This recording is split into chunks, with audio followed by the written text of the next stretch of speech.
ওয়াজির বলে, ও সাইয়েদনা সুলাইমান, বড় বড় চোখ করে যে তাকালো লোকটাকে। সাইয়েদনা সুলাইমান বলে, হ্যাঁ দা মালাকুল মাউত, এটা মৃত্যুর ফেরেশতা। ওয়াজিরের কলিজায় পানি নেই।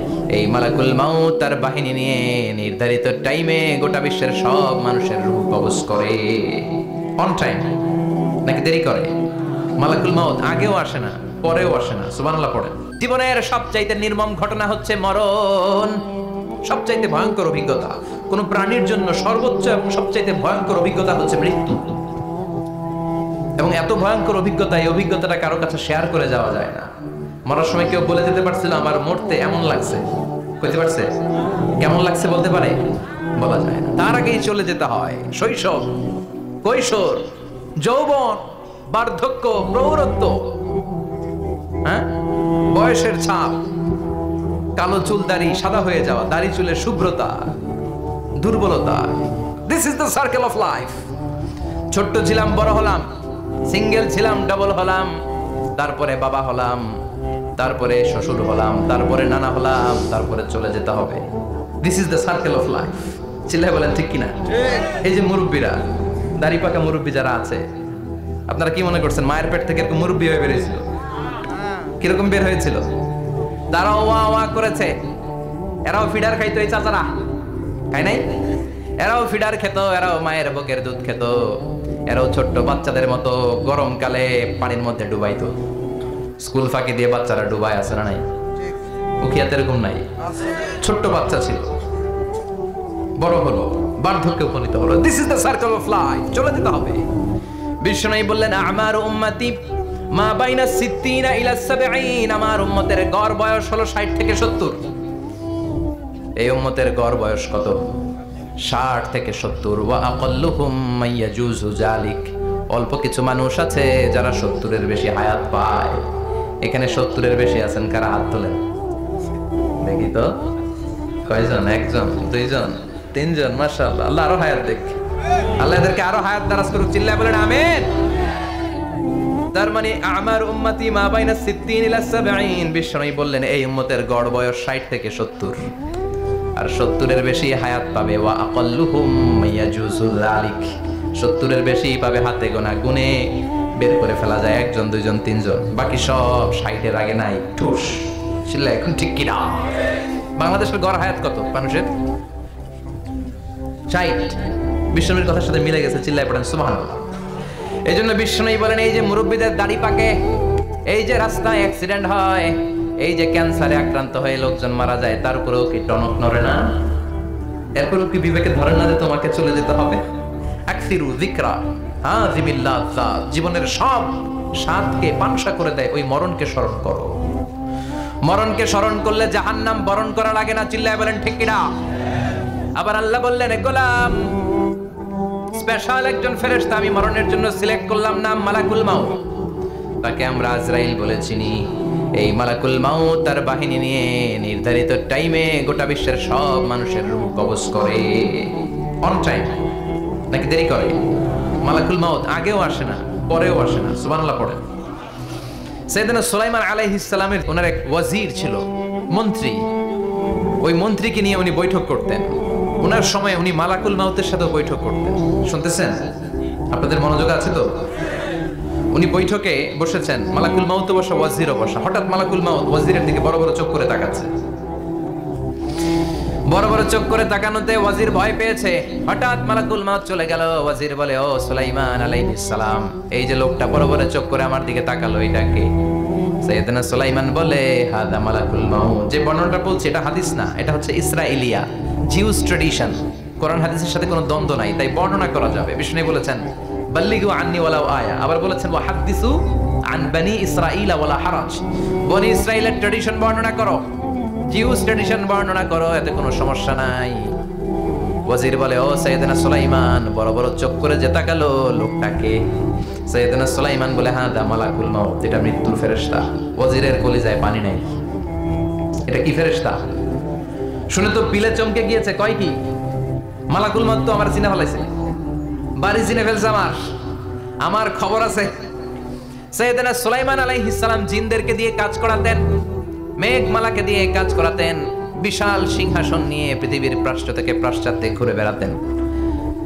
সাইয়েদনা সুলাইমানকে ওয়াজির বলে, ও সুলাইমান, মেঘমালাকে আদেশ করে দেন, আমি আর এই ফিলিস্তিনের ভূখণ্ডে থাকতে চাই না। আকাশের মেঘমালার উপরে আমারে বসিয়ে দেন, আর বলে দেন আমারে নিয়ে যেন আকাশের মেঘমালা হিন্দুস্তানের ওই দূর পর্বতে রেখে আসে। আকসা আল হিন্দ, হিন্দের সবচেয়ে দূরবর্তী জায়গায় যেন আমারে রেখে আসে। সাইয়েদনা সুলাইমান বললেন, আকাশের মেঘ যাও, আমার ওয়াজিরকে নিয়ে হিন্দুস্তানের একটা উপদ্বীপে রেখে আসো। রেখে আসা হলো। কিছুক্ষণ পর মালাকুল মাউত সাইয়েদনা সুলাইমানের কাছে হাজির। সাইয়েদনা সুলাইমান বললেন, ও মালাকুল মাউত, কই ছিলা? কই, একটু আগে হিন্দুস্তান থেকে আপনার ওয়াজিরের রূহ কবজ করে আসছি। সুবহানাল্লাহ পড়েন। এটা আবার কেমন কথা, তুমি ওইখানে গেলা কেন? কয়, রব্বুল আলামিন কিছুক্ষণ আগে আমার কাছে পয়গাম পাঠিয়েছে, যাও ওয়াজিরের রূহটা কবজ করো। কবজ করার জায়গা হলো হিন্দুস্তানের উপদ্বীপ। কোন জায়গায়? মালাকুল মাউত এসে দেখে সুলাইমান নবীর সাথে মিটিং করে। ওয়াজির কার সাথে মিটিং করে? সুলাইমান নবীর সাথে। কিন্তু ফরমানে লেখা রূহ কবজ করতে হবে কোথায়? হিন্দুস্তানে। সুবহানাল্লাহ কইবেন না? এজন্য বড় বড় চোখ করে আমি তাকিয়েছি, আর মনে মনে ভাবলাম টাইম তো নাই, কারণ মৃত্যু তো অন টাইমে হতে হয়, এখনই ওর রূহ কবজ করতে হবে। কেমন করে ওইখানে যাবে আমি জানি না, আমি আগে চলে যাই। মালাকুল মাউত চলে গেল, যে দেখে ওই জায়গায় ওয়াজিরও হাজির। সাথে সাথে রূহ কবজ করে আল্লাহর কাছে চলে গিয়েছে। পড়েন সুবহানাল্লাহ। এজন্য আল্লাহ বললেন, মালাকুল মাউত আমি নির্ধারণ করে দিয়েছি, পৃথিবীর প্রতিটি মানুষ মালাকুল মাউতকে দেখবে, চাক্ষুষ দেখবে, ভালো হলেও দেখবে, খারাপ হলেও দেখবে। কার কথা? ভালো মানুষ যদি হয়, আল্লাহওয়ালা যদি হয়, ইসলাম প্রিয় যদি হয়, ডানপন্থী যদি হয়, মৃত্যুর সময় মালাকুল মাউত আলা সূরাতি শাবিন আলা আহসানি সূরা, একজন যুবকের আকৃতিতে চমৎকার ধবধবে সাদা একটা জুব্বা পরে, জান্নাত থেকে জান্নাতি কাফন নিয়ে, হানুত মিন হানুতিল জান্নাহ, জান্নাতের সুগন্ধি নিয়ে মুমূর্ষু রোগীর মাথার সামনে এসে বসে যায়, আর দেহটার ইঙ্গিত করে বলে, ইয়া আইয়াতুহান নাফসুত তাইয়্যিবা, ও পবিত্র আত্মা। আর এক বর্ণনায় এসেছে, ইয়া আইয়াতুহান নাফসুল মুতমাইন্নাহ, ও প্রশান্ত আত্মা, উখরুজি ইলা মাগফিরাতিম মিনাল্লাহ, আল্লাহর ক্ষমার দিকে বের হয়ে আসো। উখরুজি ইলা মাগফিরাতিম মিনাল্লাহি ওয়া রিদওয়ান, আল্লাহর ক্ষমার সন্তুষ্টির দিকে রূহটা বের হয়ে আসো। স্মুথলি বলার সাথে সাথে মুমিনের দেহ থেকে রূহটা বের হয়ে আজরাইলের হাতে চলে যায়।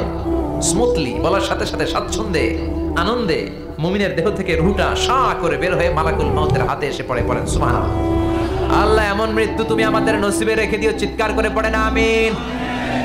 আর যারা ইসলাম মানে নাই, আর যারা কোরআন মানে নাই, আর যারা দিন কায়েমের আন্দোলন করে নাই, দিনকে ভালোবাসে নাই, বাম আর রামপন্থী ছিল, নাস্তিক ছিল, ইসলাম বিরোধী ছিল, তাদের কাছেও মালাকুল মাউত আসে কি আসে না? চিল্লায় বলেন, আসে কি আসে না? তাদের কাছেও আসে, কিন্তু আলা সূরাতি আকবাহি রাজুল, একজনের চেহারা যত ভয়ঙ্কর হতে পারে, যত নিকৃষ্ট হতে পারে, এরকম ভয়ঙ্করতম নিকৃষ্ট দুর্গন্ধওয়ালা একটা চেহারা নিয়ে আসে। রিজলাহু ফিল আরদ, পা থাকে জমিনে, রাসুহু ফিস সামা, হাদিসের বর্ণনা, পা দুইটা জমিনে, মাথা আকাশে। এসে ধমক দিয়ে জালিমের মাথার সামনে এসে বলে, ইয়া আইয়াতুহান নাফসুল খাবিসা, হে পাপাত্তা, হে অপবিত্র আত্মা, উখরুজি ইলা সাখাতিল্লাহি ওয়া গাদাবিহি, আল্লাহর রাগের দিকে, আল্লাহর অসন্তুষ্টির দিকে বের হয়ে আয়। মালাকুল মাউতের এই অর্ডার পাওয়ার সাথে সাথে রূহটা কিন্তু বের হয় না। মুমিনের রূহকে ডাক দিলে যেমনি স্মুথলি বের হয়, কাফিরের রূহ এভাবে বের হয় না। কথা বলেন। রূহটা ডানে যায়, ফাতাতাফাররাক, একবার রূহটা ডানে যায়, আবার রূহটা বায়ে যায়, আবার সামনে যায়, পায়ে যায়, হাতের মধ্যে ঢুকে ডানে বায়ে যায়। মালাকুল মাউত আবার ধমক দিয়ে বলে, ইয়া আইয়াতুহান নাফসুল খাবিসা, পাপাত্তা, বের হয়ে আয়। রূহটা আবার ডানে যায়, বায়ে যায়, সামনে যায়, পেছনে যায়। এবার খপাস করে মালাকুল মাউত রূহকে ধরে টান মারে, সারা দেহটা থেকে প্রাণ রস সিক্ত করতে করতে দেহ থেকে রূহটাকে টেনে হিচড়ে বের করে আনে, আর মুমূর্ষু রোগীটা চিৎকার মারতে থাকে। পড়েন না আউযু বিল্লাহ। একটা জীবন্ত ছাগল, একটা জীবন্ত ছাগলের চামড়াগুলো জবাই না দিয়ে কেউ যদি টেনে টেনে বের করে, ছাগল জবাই হয় নাই কিন্তু চামড়া এক পাশ থেকে টেনে টেনে টেনে হিচড়ে আপনি গা থেকে বের করলে যত কষ্ট হয়, এর চেয়েও বেশি কষ্ট দিয়ে মালাকুল মাউত বামপন্থী আর কাফেরদের রূহটা দেহ থেকে বের করে আনে। পড়েন না আউযু বিল্লাহ। আমাদের রূহটা যেন আল্লাহ, মুমিনদের রূহ আপনি যেভাবে কবজ করান, ওইভাবে যেন আমাদের রূহটা বের হয়ে আসে। আর জোরে পড়েন আমিন। এজন্য আল্লাহ বললেন, বাল তুসিরুনাল হায়াতাদ দুনিয়া ওয়াল আখিরাতু খায়রুন ওয়া আবকা পাগলের মতো মোহাচ্ছন্ন হয়ে এই দুনিয়াটার পেছনে ছুটে বেড়াও। এই দুনিয়া আসল নয়, আখেরাত হলো আসল। চিল্লায় বলেন ঠিক কিনা? অস্থির, আমরা অস্থির, আমরা ব্যস্ত দুনিয়ার লোভে আর মোহে পড়ে আমাদেরকে যে মরতে হবে, চলে যে যেতে হবে, এটা ভাবার সময় আমাদের নাই। চিল্লাই কোন ঠিক কিনা? এজন্য বলা হয় মুতু ক্বাবলান তামুতু, মরার আগে একবার মরো। হাসিবু ক্বাবলান তুহাসাবু আলাইক, তোমার হিসাব কিয়ামতের দিন করার আগে তুমি তোমার হিসাব করো। জীবনে কি কি পাপ করেছি আমি জানি, আমার চেয়ে ভালো কেউ জানে না। চিল্লায় বলেন ঠিক কিনা? কি কি অন্যায় করেছি আমার হৃদয়ের মধ্যে কথাগুলো আছে না নাই? পৃথিবীর কেউ না জানলেও আমি জানি কি জানি না? পৃথিবী না জানুক আমি তো জানি, আমি কি পাপ করেছি হায়। পৃথিবী না জানুক আমি তো জানি, আমি কি পাপ করেছি হায়। আমার পাপের করলে বিচার, বাঁচার উপায় নাই আমার। দয়াময় প্রভু মাফ করো আমায়।